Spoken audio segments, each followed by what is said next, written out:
Psalm chapter 77. This is an interesting psalm because it's one of those psalms where the psalmist, the writer of this psalm, really kind of lets it all hang out in terms of letting you and I see what's going on in his heart, which is great weakness. And assuming here as we do that Asaph is the writer, he is in what appears from these verses to be a deep depression, and he can't shake it. And he'll tell you as this psalm goes on of the various things that he did to try to shake the depression. And it just wasn't working. It says in verse 1, I cry aloud to God, and he will hear me. In the day of my trouble, I seek the Lord. In the night, my hand is stretched out without wearying. My soul refuses to be comforted. When I remember God, I moan. When I meditate, my spirit faints. Now, this is an interesting statement because the psalmist is admitting to you that he's trying to fill his heart with the thoughts of God, and it's getting worse. His depression is actually getting worse. And he uses rather poetic language to describe it, but he says, my soul is refusing to be comforted, and the more I remember God, the more I moan. And the more I meditate on the things of the Lord, my spirit, he says, becomes faint within me. And so he's having a hard time reconciling his very challenging personal circumstances with the power of God. He's thinking about the power of God, and he's coming up empty, and he's going, well, then why am I going through all this? Why is this happening to me, right? As I think about the power of God, and I think about the things of the Lord, I think, well, this is terrible. I'm in this terrible circumstance. And he's not getting any better. Look at verse 4. Again, poetic language. He says, you hold my eyelids open. You and I would just simply say to God, I have not been able to get any sleep because of my distress over this situation. And look what he goes on to say at the end of verse 4. I'm so troubled that I cannot speak. I don't know, statements like that begin to kind of show the level of difficulty that this man is experiencing because words, escape him. He can't even describe to others what's going on. And I don't know if you've ever been that troubled where you just couldn't even talk. Couldn't even talk. And then next thing he's going to try is he's going to think about how the Lord has blessed him in the past.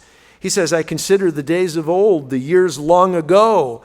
And I said, let me remember my song in the night. Let me meditate in my heart.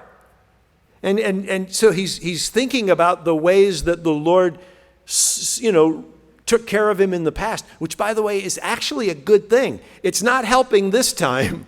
But there's nothing wrong with that. There's nothing wrong about going back and recounting how God has delivered you in the past. We've talked about it, and we've talked that that's actually that's a good thing to do. But it's not working. He says, then my spirit made a diligent search. Verse 7, and he begins to ask a series of questions. Will the Lord spurn forever and never again be favorable? Has his steadfast love forever ceased? In other words, is he done loving me? I get notes from Christians all the time who are worried about God's love having come to an end for one reason or another. And there's a great fear in people's minds that due to their actions, due to their lack of devotion, due to their distractions with other things, God's going to stop loving them. In fact, I'm not going to mention any names, but I had she didn't attend our fellowship, but I had a young girl write me recently and ask me, how do you deal with like hobbies and things that you do in your spare time? And she went on to say, I get really concerned that if I enjoy myself with these things, I'm not giving my time sufficiently to God. And so she's like, how do you do that? How do you, I know that the Lord needs to be number one in my life, but there's a lot of other things that I enjoy doing, She was saying, how do you strike a balance? And I wrote her back and I said, well, you got to understand that the very first thing, before anything else, is that I don't worry about him not loving me because I've gotten my life out of balance. We all get our lives out of balance from time to time.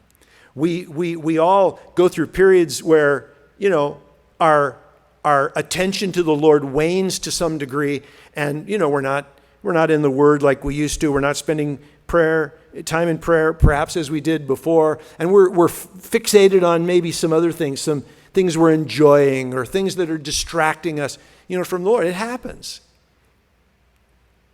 And when it happens, I trust that the Lord's going to bring sufficient conviction that we'll get back on track. But the conviction of the Lord is not a statement to you that he is somehow at the end of his rope and he might just possibly stop loving you if you don't get this thing straightened out. See, that's the issue in a lot of people's minds. It really isn't. The issue really isn't tell me how to deal with my spare time and my hobbies. The issue is, does God love me no matter what? That's what the issue is. It comes down to God's unconditional love. And frankly, Christians, if you're not convinced of God's unconditional love, then nothing you do is going to be good enough. And you're going to be constantly in a state of worry about whether God is going to pull his love from you. If you are convinced of God's unconditional love, then you'll never worry about it. And in fact, it will draw you to spend more time with him devotionally, ultimately, and because you know that he loves you no matter what. Isn't that funny? The more God sets us free, the more we want to spend time with him. When I hear some people talk about their understanding of God's love for them, I wonder if they ever pray at all. Because I don't know about you, but I probably wouldn't want to go talk to somebody who I thought was always mad at me, or who was always ready to cut me off at the first wrong move. I don't know about you, but I wouldn't want to go talk to that person. I would probably stay away from that person. And what's really sad is that there are Christians who believe that Jesus died on the cross for them, who struggle with the idea that God's going to take his love away. And it's a very, very sad thing. And but I believe the Lord can bring healing there. I believe that the Lord can transform a heart. The Bible says perfect love casts out fear. And that's true. When you believe in the perfect love of God, it casts out fear. You stop being afraid that tomorrow if I make a mistake, God's not going to love me, or he's not going to be with me, or he's not going to bless me. Good grief. Good grief. If God based that on our activities and our mistakes, we would all be dog meat right now, right here. We'd be dead. You're right? I mean, let's just face it. If my relationship with God was based on my mistakes and his love for me was predicated, or lack of love for me was predicated on my mistakes, he would hate me. There'd be nothing to love because I have constantly made mistakes in my life. But when we as Christians get a hold of the fact that God is merciful, that he delights to show mercy, that he loves us because he has chosen to love us, it truly sets us free. So whatever is going on in Asaph's heart here, it's just not working. And so he's asking these questions. Has his love ceased? He goes on. Are his promises at an end for all time? Has God forgotten to be gracious? Isn't that a good question? Has God forgotten how to be gracious? Sometimes we act like he has. We do. We act like he's forgotten how to be gracious. And he says, has he in anger shut up his compassion?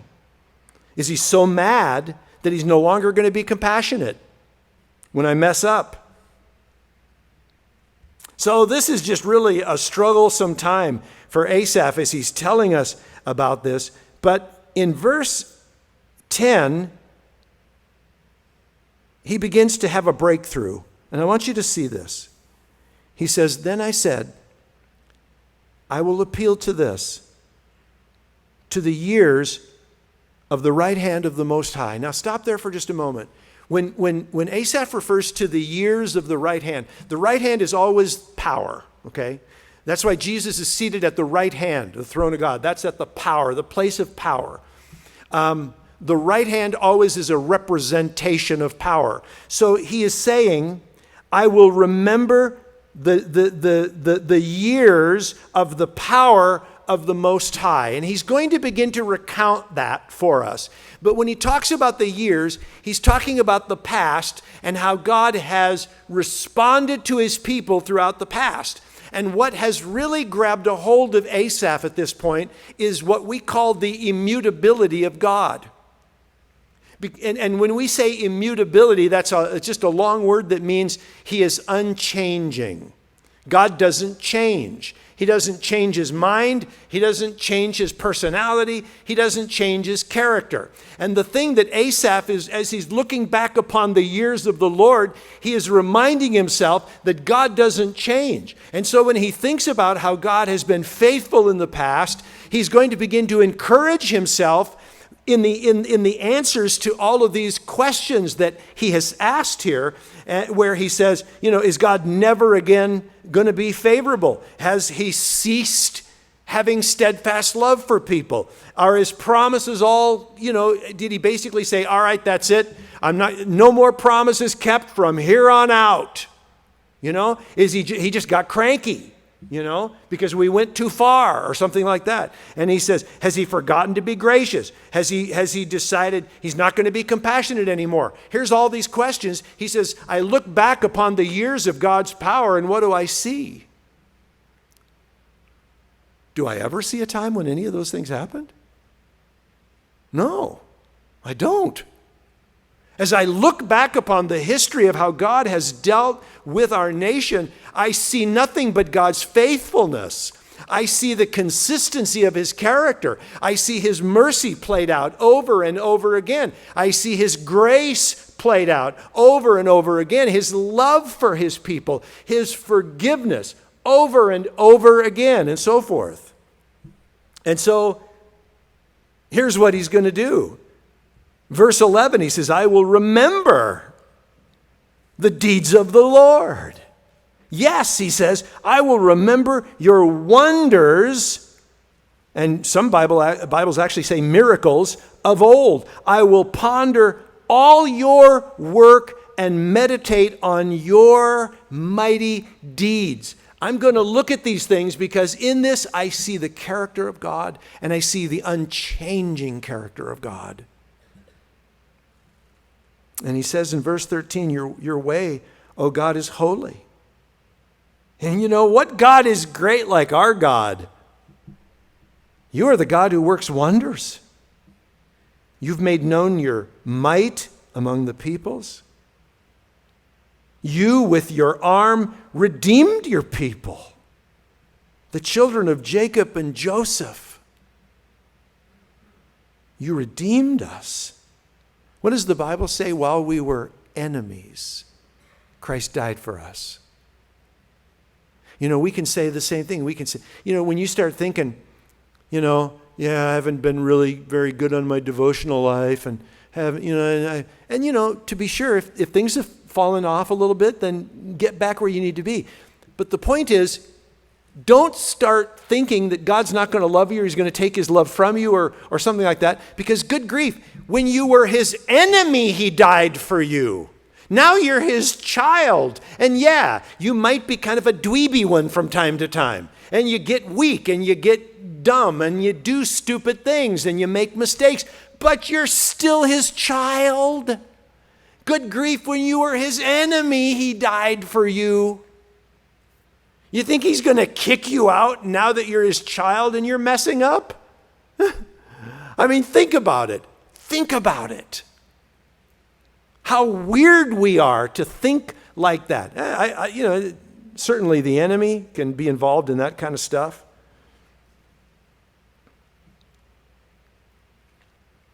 And then he begins to talk about how the Lord did some incredible things. He says in verse 16, when the waters saw you, O God, when the waters saw you, they were afraid. Indeed, the deep trembled, the clouds poured out water, the skies gave forth thunder. Your arrows flashed on every side. The crash of your thunder was in the whirlwind. Your lightnings lighted up the world. The earth trembled and shook. Your way was through the sea, your path through the great waters, yet your footprints were unseen. And you led your people like a flock by the hand of Moses and Aaron. And he's going back and he's saying, look what you've done. Look what you have done. Look how faithful you have been to lead your people. So here I am sitting here despairing about my life and all that's going on. And suddenly I realize, wait a minute. God hasn't changed.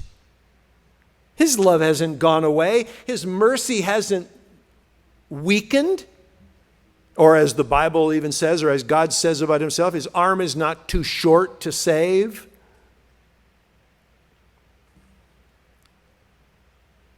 You know, I saw a quote from a guy by the name of Morgan. Let me put this on the screen for you. This is interesting.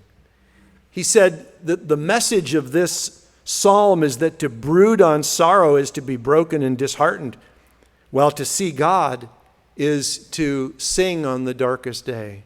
Isn't that good? I like that quote. Because, you know, when it comes right down to it, guys, you can sit and you can meditate and you can sit and think about how your sorrow and how you're feeling. Or you can ponder the unchanging love and power of God. I mean, that's the bottom line. And it's your choice what you're, planning on focusing your attention on. And I love how this writer says, if you're going to sit and brood on your sorrow, you're only going to extend that sense of brokenness and disheartened, discontentedness. And it's terrible. I mean, good grief. We call it self-pity, okay? But to ponder the power of God, the unchanging power of God, is to lift yourself up and to begin to sing on the darkest day. I love that.